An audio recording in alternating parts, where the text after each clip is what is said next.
क्या तृणमूल कांग्रेस के भीतर अब उत्तराधिकार की जंग खुलकर सामने आ गई है?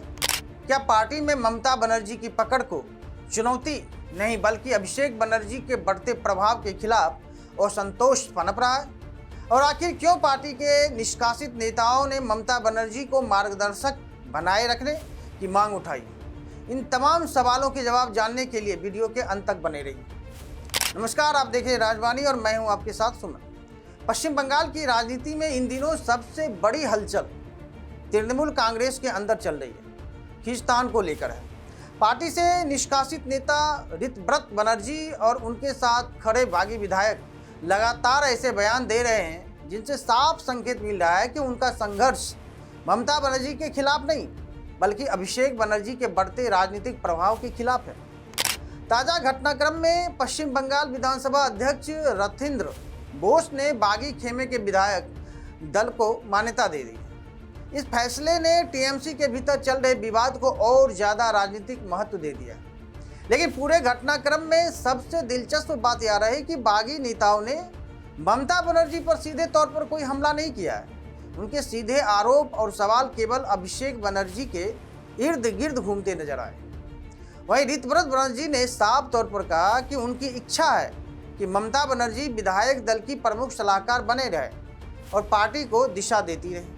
वहीं बागी विधायक संदीपन साहा ने भी कहा है कि वे चाहते हैं कि ममता दीदी का मार्गदर्शन पार्टी को लगातार मिलता रहे ताकि विधानसभा के भीतर पार्टी प्रभावी ढंग से काम कर सके। यानी साफ है कि बागी नेता खुद को ममता बनर्जी का विरोधी नहीं दिखाना चाहते बल्कि वे यह संदेश देने की कोशिश कर रहे हैं कि उनकी लड़ाई पार्टी के मौजूदा संचालन और फैसले लेने की प्रक्रिया को लेकर है। दरअसल इस पूरे विवाद की जड़ नेता प्रतिपक्ष की नियुक्ति को माना जा रहा है। आरोप है कि टीएमसी महासचिव अभिषेक बनर्जी की ओर से विधानसभा अध्यक्ष को पार्टी का निर्णय भेजा गया, जबकि बागी विधायकों का दावा है कि ऐसा कोई प्रस्ताव विधायक दल की बैठक में पारित ही नहीं हुआ था।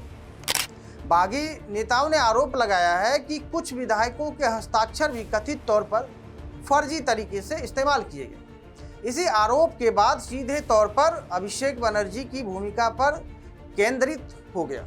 बागियों का कहना है कि समस्या ममता बनर्जी से नहीं बल्कि संगठन पर अभिषेक का बढ़ता नियंत्रण है। इस बीच संदीपन साहा का बयान राजनीतिक गलियारों में सबसे ज़्यादा चर्चा का विषय बन गया। उन्होंने साफ कहा कि अगर पार्टी की सफलता का श्रेय लिया जाता है अभिषेक बनर्जी के द्वारा तो विफलताओं की जिम्मेदारी भी उन्हें स्वीकार करनी चाहिए।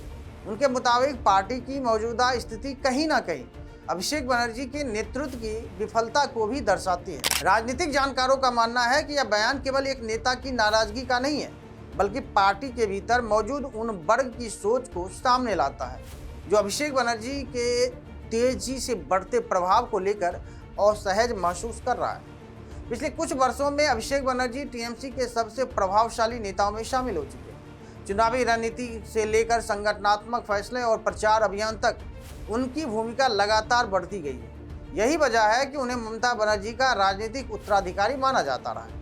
लेकिन पार्टी के पुराने नेताओं और कुछ विधायकों का एक वर्ग मान्यता है कि संगठन के भीतर फैसले लेने की प्रक्रिया पहले की तुलना में ज़्यादा केंद्रीकृत हो गई है। उनका आरोप है कि जमीनी नेताओं की राय और भूमिका लगातार सीमित होती जा रही है। ऋतव्रत बनर्जी पहले भी पार्टी के भीतर सलाहकारों और रणनीतिकारों की बढ़ती भूमिका पर सवाल उठा चुके हैं। राजनीतिक विश्लेषकों का मानना है तो उनका इशारा सीधे तौर पर अभिषेक बनर्जी का टीम की ओर था। पार्टी से निष्कासित होने के बाद ऋतव्रत बनर्जी ने एक और बड़ा बयान दिया। उन्होंने कहा कि अभिषेक बनर्जी 18वीं विधानसभा में कोई नहीं है लेकिन ममता बनर्जी आज भी उनकी नेता हैं। उन्हें यह भी कहा कि पार्टी ने उन्हें निकाला है लेकिन उनका सम्मान ममता बनर्जी के प्रति पहले जैसा ही है। इतना ही नहीं, उन्होंने अभिषेक बनर्जी पर तंज कसते हुए कहा कि कम से कम लोग उन्हें देखकर चोर चोर नहीं कह रहे। इस बयान ने राजनीतिक माहौल को और ज़्यादा गर्म कर दिया क्योंकि बीते दिन जो घटनाओं आपने देखा कि अभिषेक बनर्जी के ऊपर जिस तरह से हमला हुआ, चोर चोर बोला गया, उसे लेकर के यह तंज किया गया था। अब दरअसल बागी नेताओं की रणनीति भी साफ नजर आती है। वे जानते हैं कि ममता बनर्जी आज भी पश्चिम बंगाल की राजनीति की सबसे बड़ी जननेता है और सीधे तौर पर ममता बनर्जी को चुनौती देना राजनीतिक रूप से नुकसानदायक साबित हो सकता है इन तमाम बागी विधायकों के लिए। इसलिए वे खुद को ममता की राजनीतिक विरासत का असली संरक्षक बताने की कोशिश कर रहे हैं और अपने संघर्ष को अभिषेक बनर्जी के बढ़ते प्रभाव के खिलाफ दिखा रहे हैं। अब बड़ा सवाल यह है कि क्या यह विवाद केवल संगठनात्मक असहमति तक सीमित रहेगा या फिर आने वाले दिनों में टीएमसी के भीतर उत्तराधिकार की लड़ाई और खुलकर सामने आएगी। क्या ममता बनर्जी संकट को संभाल पाएंगी या फिर पार्टी के भीतर की यह खींचतान बंगाल की राजनीति में नए समीकरण पैदा करेगी। लेकिन फिलहाल तय है कि फिलहाल पश्चिम बंगाल की राजनीति की नज़रें टीएमसी के अगले कदम पर टिकी हुई है, क्योंकि यह विवाद केवल कुछ नेताओं की नाराजगी नहीं है बल्कि पार्टी के भविष्य और नेतृत्व की दिशा से जुड़ा हुआ माना जा रहा है। इस पूरे मामले पर आपकी क्या राय है? क्या टीएमसी में असली लड़ाई संगठनात्मक है या फिर उत्तराधिकार को लेकर चल रही है? हमें कमेंट करके जरूर बताइए। देश और दुनिया की तमाम बड़ी खबरों के लिए देखते रहिए राष्ट्रवाणी। तब तक के लिए धन्यवाद।